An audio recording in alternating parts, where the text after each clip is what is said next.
26वां अध्याय हिंदू धर्म क्या है। 19 फरवरी 1988 को लिखा गया गुरुदेव द्वारा यह लेख। वास्तव में आज संसार के लोग जिनको हिंदू कहकर संबोधित करते हैं, वे लोग वास्तव में वेदांती हैं। स्वामी विवेकानंद जी के अनुसार हिंदू कोई धर्म नहीं है, यह सिंधु का मात्र अपभ्रंश है। वास्तव में वेदों को मानने वाले वेदांती लोगों को ही आज संसार में हिंदू कहकर संबोधित करते हैं। वेदों की व्याख्या के अनुसार जो लोग चलते हैं वही वेदांती हैं। वेदांत धर्म ही सनातन आदि धर्म है। वेदों की भाषा संस्कृत है। यह भाषा आज की संस्कृत भाषा की व्याकरण से नहीं बनती है, ऐसा सभी विद्वानों का मत है। यही कारण है वेदों को समझ न पाने के कारण अर्थ का अनर्थ हो रहा है। संस्कृत भाषा देव भाषा है। यह वह मूल भाषा है जिसे वर्तमान मनवंतर के आरंभ में उत्तर मेरु के निवासी बोलते थे, पर अपने अशुद्ध रूप में वह द्वापर या कलयुग की संस्कृति नहीं है। यह सतयुग की भाषा है, जो वाक और अर्थ के सच्चे और पूर्व संबंध पर प्रतिष्ठित है। इसके प्रत्येक स्वर एवं व्यंजन में एक विशेष एवं अविच्छेद शक्ति है, जो वस्तुओं की निज प्रकृति के कारण ही अपना अस्तित्व रखती है, न कि विकास या मानवीय चुनाव के कारण। ये मूलभूत ध्वनियां हैं जो तांत्रिक बीज मंत्रों का आधार है और स्वयं मंत्र का प्रभाव निर्मित करती है। वेदों की भाषा के संबंध में महर्षि अरविंद जैसे संत की यह मान्यता है। अतः वेदों को आधार मानकर जो कर्मकांड और धार्मिक विधियां इस युग में प्रचलित हैं, वे सभी आधारहीन और सच्चाई से बहुत दूर है। अतः अगर हमें वेदों की कुछ सच्ची झलक देखनी हो, तो हमें पुराणों का अध्ययन करने से अधिक लाभ होने की संभावना है। पुराणों की रचना व्यास जी ने की थी। पुराणों की रचना क्योंकि सतयुग में नहीं हुई, अतः पूर्ण सच्चाई का ज्ञान तो संभव नहीं है, परंतु फिर भी पुराण अन्य ग्रंथों से वेदों के अधिक निकट है। सतयुग में प्रत्येक मानव का उस परम सत्ता से सीधा संपर्क था। युग युग में यह अंतर बढ़ता ही गया। दूर के हिसाब से आज का मानव सभी सीमाओं का अतिक्रमण करते हुए चरम सीमा तक पहुंच रहा है। हमारा विज्ञान भी कहता है कि ऐसी स्थिति में पहुंचने पर हर वस्तु का स्वरूप परिवर्तित हो जाता है।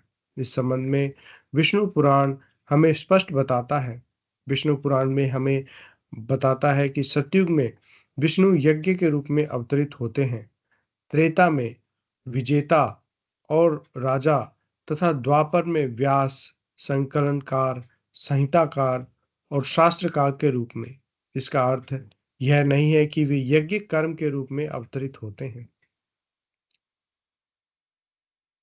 सतयुग मानव पूर्णता का युग है, जिसमें सामंजस्य पूर्ण व्यवस्था स्थापित होती है। पूर्ण या चतुष्पाद धर्म का युग है, जिसका पालन योग की पूर्ण और सार्वभौम उपलब्धि पर या परमेश्वर के साथ सीधे संबंध पर निर्भर है। चतुष्पाद धर्म है ब्राह्मणत्व, क्षत्रियत्व, वैश्यत्व, शूद्रत्व। इन चारों धर्मों का पूर्ण सामंजस्य।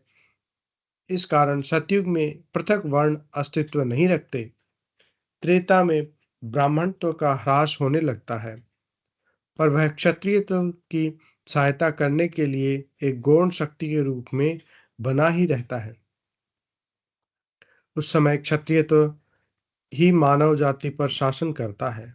मनुष्य जाति तब पहले की तरह अंतर्निष्ठ ब्रह्म ज्ञान से सहजता धारित वीर्य या तपस के द्वारा रक्षित नहीं होती, बल्कि वह एक ऐसे वीर्य या तपस द्वारा रक्षित होती है जो कुछ कठिनाई से ही ब्रह्म ज्ञान को पोषित करता है और उसे ध्वस्त होने से बचाता है। तब विष्णु क्षत्रिय अर्थात वीर्य और तपस के विग्रहधारी केंद्र के रूप में अवतीर्ण होते हैं। द्वापर में ब्राह्मणत्व और अधिक ह्रास को प्राप्त होकर कोरे ज्ञान और बौद्धिकता में परिणित हो जाता है।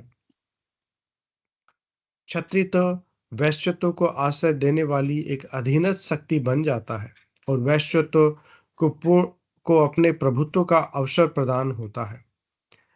वैश्य के गुण हैं कौशल, व्यवस्था व प्रणाली, और इसीलिए द्वापर संहिता निर्माण, कर्मकांड और शास्त्र का युग है, जो ह्रासोन्मुख आंतरिक आध्यात्मिकता को बनाए रखने के लिए बाह्य उपकरण है। ज्ञान, अतिथि सेवा, तर्पण, यज्ञ और दक्षिणा अन्य धर्मों को निगलने लगते हैं। यह याज्ञिक यज्ञिक युग है, यज्ञ का युग। भोग और इसलिए वेद को उपयोग इहलोक और परलोक में भोग संपादन के लिए किया जाता है। इसमें विष्णु बुद्धि और अभ्यास की अर्थात बौद्धिक ज्ञान पर आधारित नित्य अनुष्ठान की सहायता से धर्म के ज्ञान और आचरण को सुरक्षित रखने के लिए स्मृतिकार, कर्मकांडी और शास्त्रकार के रूप में अवतरित होते हैं। कलयुग में शूद्र के धर्म, प्रेम और सेवा के सिवाय सब कुछ छिन्न भिन्न हो जाता है। इस शूद्र धर्म द्वारा ही मानवता का धारण एवं रक्षण तथा समय समय पर पवित्रीकरण भी होता है, क्योंकि ज्ञान छिन्न भिन्न हो जाता है और उसका स्थान सांसारिक व्यवहारिक बुद्धि ले लेती है। वीर्य छिन्न भिन्न हो जाता है और उसका स्थान ले लेते हैं ऐसे आलस्यपूर्ण यांत्रिक साधन, जिनसे सब कार्य निर्जीव ढंग से कम कष्ट के साथ कराए जा सके। दान, यज्ञ और शास्त्र छिन्न भिन्न हो जाते हैं और उनके स्थान पर नपीतुली उदारता, कोरा कर्मकांड और तामसिक सामाजिक रूढ़ियां एवं शिष्टाचार प्रतिष्ठित हो जाते हैं। इन निर्जीव रूपों को छिन्न भिन्न करने के लिए अवतार प्रेम को उतार लाते हैं, जिससे जगत को नव जीवन प्रदान किया जा सके और एक नई व्यवस्था एवं नया सतयुग जन्म ले सके।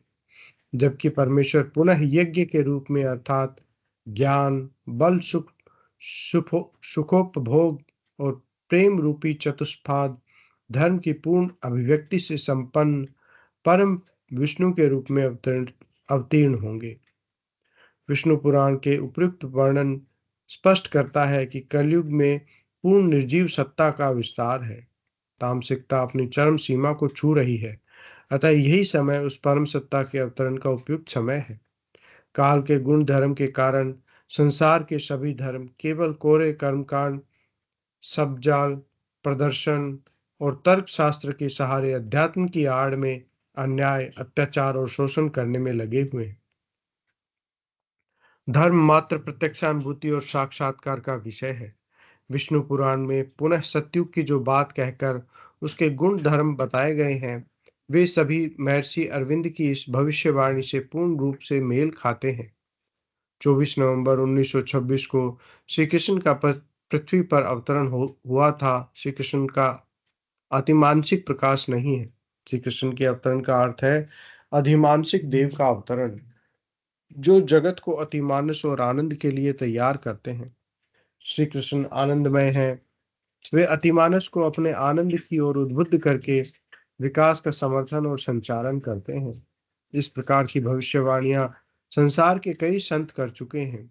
सभी ने उस परम सत्ता के अवतरण की बात भारत भूमि पर की है। ऐसा लगता है उस परम सत्ता का सात्विक प्रकाश संसार के सभी संतों को यदा कदा दिख जाता है।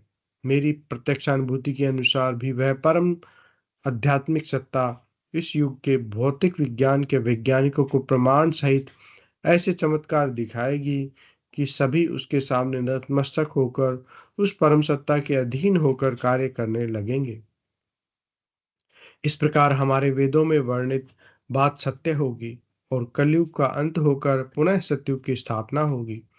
संसार की सारी घटनाओं पर ध्यान दें तो ऐसा लगता है वह समय अब अधिक दूर नहीं। जय गुरुदेव, जय दादा गुरुदेव।